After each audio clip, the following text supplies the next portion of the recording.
Halo ayah dan bunda semuanya, saat ini Anda masih menyaksikan channel dari Bintang Mulia Homeschooling. Homeschooling online yang ada satu-satunya di Indonesia, sehingga ketika diberlakukan lockdown PSBB semasa pandemi seperti ini, Anda masih tetap bisa berkumpul dengan keluarga di rumah, work from home, dan juga mengawasi adik-adik Anda belajar dari rumah secara online dengan kami Bintang Mulia Homeschooling. Kunjungi profil kami jika Anda tertarik, ada di www.bintangmulia.org. Silahkan dibaca secara komplit. Di sana sebuah informasi sudah kita sajikan, mulai dari bagaimana cara belajarnya, ijazahnya, kemudian online-nya menggunakan aplikasi apa saja, semua sudah kita informasikan. Ayah dan bunda semuanya, ada tema yang menarik saat ini ketika musim-musim pendaftaran sekolah itu sudah mulai untuk dibuka. Biasanya di bulan-bulan mendekati tahun ajaran baru itu sudah banyak mulai diinformasikan sekolah-sekolah mana saja yang dia itu mulai mencari siswa-siswa baru. Kalau bulan-bulan standar biasanya itu ada di bulan Juni. Tetapi beberapa sekolah itu mereka memberlakukan cara-cara yang khusus. Sebagai contoh, bisa jadi pendaftaran pada termin pertama itu dibuka mulai bulan Desember dan Januari. Nah, ingat loh ya, ini masih semester akhir. Semester 1 ya. Artinya belum kenaikan kelas, tapi mereka beberapa sekolah itu sudah mulai ada pembukaan peserta didik baru. Bulan Desember dan Januari mereka mengatakan itu adalah termin pertama atau pembukaan di gelombang pertama. Kemudian nanti mereka akan membuka gelombang kedua lagi pada bulan Februari hingga sampai April. Nah, setelah itu ya biasanya sekolah-sekolah yang bonafit ini itu mereka bisa dipastikan selama 2 gelombang ini belum sampai pada bulan Juni itu sudah penuh ya, artinya mereka sudah tidak lagi menerima pendaftaran pada bulan-bulan Juni, bulan-bulan yang biasanya memang standarnya sekolah membuka tahun ajaran baru. Nah, menariknya adalah bagi kita semuanya para orang tua, jika saat ini Anda sudah mulai untuk mencari-cari informasi mana sekiranya sekolah yang bagus untuk anak-anak saya, untuk anak-anak kita di rumah, ada baiknya Anda mencari informasi secara detail tentang seluk-beluk sekolah yang bersangkutan. Kita tidak menutup mata bahwa di era digital marketing saat ini, terus kemudian era-era pemberitaan humas oleh pihak sekolah, biasanya hal-hal yang diceritakan keluar ini pasti adalah hal-hal yang sifatnya baik, sehingga itu bisa membuat citra yang baik pada sekolah tersebut. Nah, alangkah baiknya ketika Anda mendapatkan informasi yang bagus-bagus tentang sekolah tersebut, Anda mencoba untuk mencari informasi lebih dalam. Bisa menanyakan melalui telepon, atau yang paling mudah adalah jika Anda punya saudara atau punya keluarga yang anak-anaknya juga ada di sekolah tersebut, tanyakan secara langsung berita itu benar atau tidak, terus kemudian bagaimana biasanya pembelajaran dalam iklim sekolahan itu terbangun. Hal ini penting karena pesan kami adalah jangan termakan iklan, itu yang paling utama. Karena ya tadi itu era digital marketing ini semuanya itu berlomba-lomba untuk menampilkan tampilan yang paling bagus. Bahkan terkadang tampilan itu tidak sesuai dengan apa ya yang memang biasanya dilakukan setiap harinya.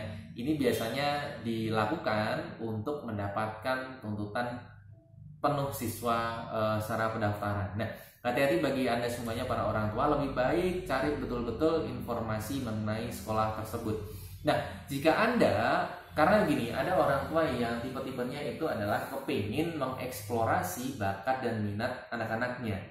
Bukan berarti kita tidak percaya pada sekolah-sekolah formal atau pendidikan kita, tetapi biasanya ada juga keluarga yang kepengen mengcustom, ya, pengen ngutak-atik pembelajaran yang didapatkan oleh si anak ini. Boleh, boleh. Apakah hal itu lazim?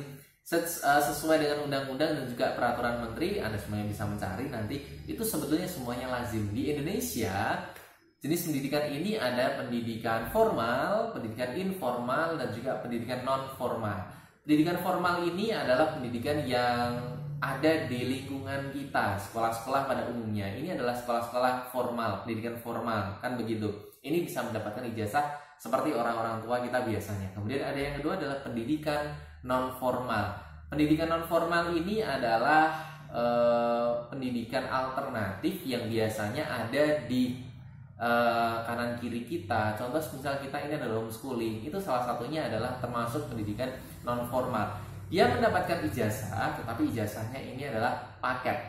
Nah, kok paket? Anda pasti nanti bertanya-tanya, bisa nggak dipakai buat melanjutkan? Ingat, apa yang saya ceritakan di sini adalah sesuai dengan undang-undang dan juga peraturan menteri. Anda coba nanti searching non formal dan juga formal, ini nanti akan mendapatkan ijazah walaupun beda ijazahnya, tetapi ini mereka mengikuti UN dari pemerintah sehingga ini bisa digunakan untuk masuk ke jenjang berikutnya. Coba deh Anda googling, ada beberapa berita tentang anak-anak homeschooling dengan ijazah paket C, mereka itu bisa masuk dan daftar ke perguruan tinggi. Yang paling keren kemarin kolega kami di Jakarta itu dia bisa masuk ke UI. SMA-nya ya homeschooling ya, artinya paket C dan itu bisa. Kalau tadi yang ketiga ini ada pendidikan informal. Pendidikan informal ini adalah pendidikan yang diberikan oleh keluarga atau ayah dan bunda semuanya ya. Nah, ketiga jenis pendidikan ini itu sama-sama diakui oleh pemerintah, ada dalam undang-undang semuanya. Jadi nggak usah khawatir. Bagi Anda yang, rasa-rasanya saya kok kurang pas dengan yang pendidikan formal ya, pendidikan yang sekarang ada di lingkungan kita, saya kepengen nih mengcustom, masukin pondok mungkin untuk ngaji, boleh. Atau nanti mau saya ketemukan ahli ini, ahli itu, masuknya dia pendidikan yang non formal, boleh, sangat boleh. Karena begini, kalau Anda itu ada punya keberanian untuk mencoba, itu justru malah lebih bagus ketimbang nanti kita ikut orang-orang yang sudah umum, mainstream. Karena kita tahu sekolah-sekolah sekarang itu lebih banyak menitik beratkan pada materi, menghabiskan buku pelajaran, ketimbang memperoleh pengalaman sebesar-besarnya bagi para siswa. Ya, padahal ini siswa ini dia harus mendapatkan informasi yang banyak, wawasannya banyak, terbangun sendiri. Bukan karena itu dijejali informasi itu, bukan. Jadi bagusnya dia ini nanti explore kemana-mana, informasi, data dia kumpulkan secara sendiri. Itu betul-betul yang namanya belajar. Nah, itu tersedia semuanya di pendidikan homeschooling. Jadi bagi Anda semuanya yang sedang saat ini mencari tipe-tipe sekolahan, ada baiknya untuk juga menelusuri jenjang-jenjang jenis-jenis pendidikan yang tadi itu, formal, non formal, dan informal. Nah, bagi Anda semuanya yang sekiranya ingin bertanya lebih banyak tentang pendidikan non formal, tentang homeschooling atau lembaga kami di Bintang Mulia, Anda boleh tulis di komen di bawah ini atau kunjungi profil kami, sekali lagi www.bintangmulia.org, cari kontaknya di sana, ada nomor WhatsApp kami, silakan kami di WA, sebutkan orang tua, sebutkan orang tua ini namanya siapa, domisilinya di mana, terus kemudian nanti kita biasanya nanti akan melakukan percakapan by phone atau WA, WhatsApp ya. Itu biasanya sudah kita lakukan sehingga orang tua nanti juga bebas untuk bertanya apapun kepada kami, dan ini semuanya gratis ya. Manfaatkan ini untuk menambah wawasan Anda. Tidak harus Anda nanti daftar ke tempat kami, tidak, tapi sudah menjadi komitmen kami untuk memberikan pembelajaran kepada masyarakat, informasi yang sebetul-betulnya.